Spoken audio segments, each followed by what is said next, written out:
What's the buzz, guys? Welcome back. Today I want to talk about firewood on a budget. This is going to be a three-part series that's going to include your chainsaw, your most important tool, a splitter, and a delivery / pickup vehicle. Today though, we're just going to concentrate solely on the most important item when you want to start making firewood, and that is your chainsaw. So this series is going to be for the average guy who wants to just cut enough for themselves for their personal use, say 5-7 cords a year, even 2 or 3, it doesn't matter. But you don't want to spend a lot of money, because that's the whole point of using firewood, is to save money. Maybe your electricity bill has gone way up, maybe your propane bill has gone way up, and you want to try to save some dollars. So you don't want to go out and spend thousands of dollars on all the equipment, but you still want to be able to heat your home and save some money. So I want to talk about what I found as a good solid used chainsaw to start with. You can go out and buy a nice $400 or $500 chainsaw in the 50 to 60 cc range, and that's going to do very well. But you can also look for old Stills or old Husky saws. They were built like tanks back in the day, and they last a long time. This is a Stihl 041, great old saw, real heavy. Everything's aluminum, you know, metal, real deal. I found this saw on Facebook Marketplace for $150. The guy wanted.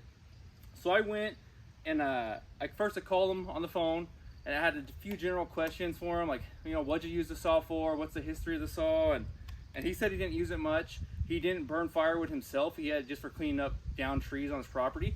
So I thought that was probably a good sign. He didn't get used too much. When I went over to the guy's house to look at the saw, a few tricks you can use when you're going to look at old saws is real easy general stuff that anybody can do. You can feel the compression on the saw, and as long as it's got a lot of really good tight compression on it, it's not super loose when you pull it, that's a good sign. If it's really loose, your rings are probably worn and your piston's probably scored and the cylinder's probably scored, and that's no good. But the second trick you can do is you can take out the spark plug, get a flashlight, and look down in there with the flashlight at the right angle, and you can see your cylinder walls. And if they're really nice and smooth, you'll be able to tell. If there's lines running down with a lot of score marks on them, that's going to be a no-no. That's a red flag, and I would stay away. This one checked out real good. I took a couple logs with me to the guy's property. He allowed me to fire it up and actually do some cutting with it, and so after that I felt real confident about it. It had a smaller bar on it when I got it. It only had a 16-inch bar. This is a 20, and that also I thought was a good sign, because I figured he didn't do much cutting with a 16-inch bar, nothing serious at least. So I put a 20 on it, because this is actually a 60 cc saw, 62 I think, and so it's got plenty of power, and we're going to run it for you here in a minute. But I just want to talk about, like, kind of thinking outside the box. Instead of running down to Home Depot or Menards and buying a new chainsaw for $400 or $500, look around a little bit. You can get a lot of good saws for that $150 to $200 range. I paid $150 for it.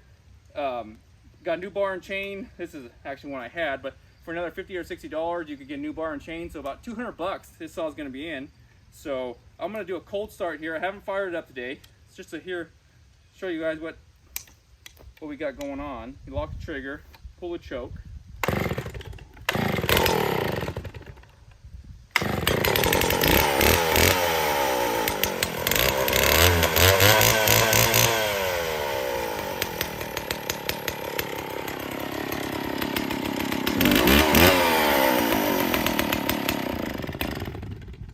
So a third pull, like I said, is a really good saw. A lot of these old Stihls, this is 041, there's 034s, 028s, you know, all those old school saws, especially the Stihls, were built really good, and I'd have no problem running them. So what I'm gonna do now is get all my safety gear on, and we're gonna do some cutting with it. But like I said, look for a couple more series to come with the budget log splitter and the budget delivery vehicle / pickup vehicle. And like I said, this whole series is just gonna be on firewood on a budget, and if you're interested in maybe saving a few bucks on heating your house and learning a little bit about used equipment and what to look out for, stay tuned.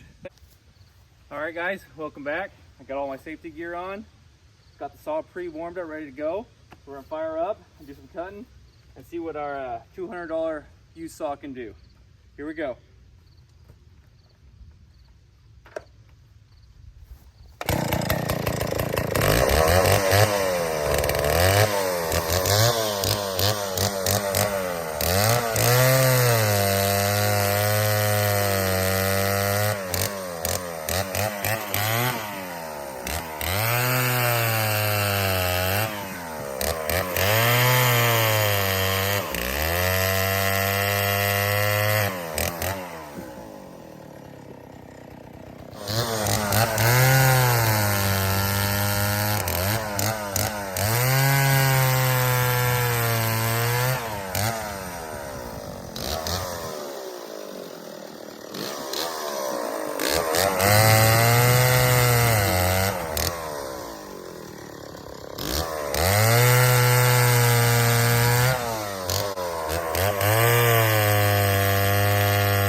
So in conclusion, guys, as you just saw, saw cut's good.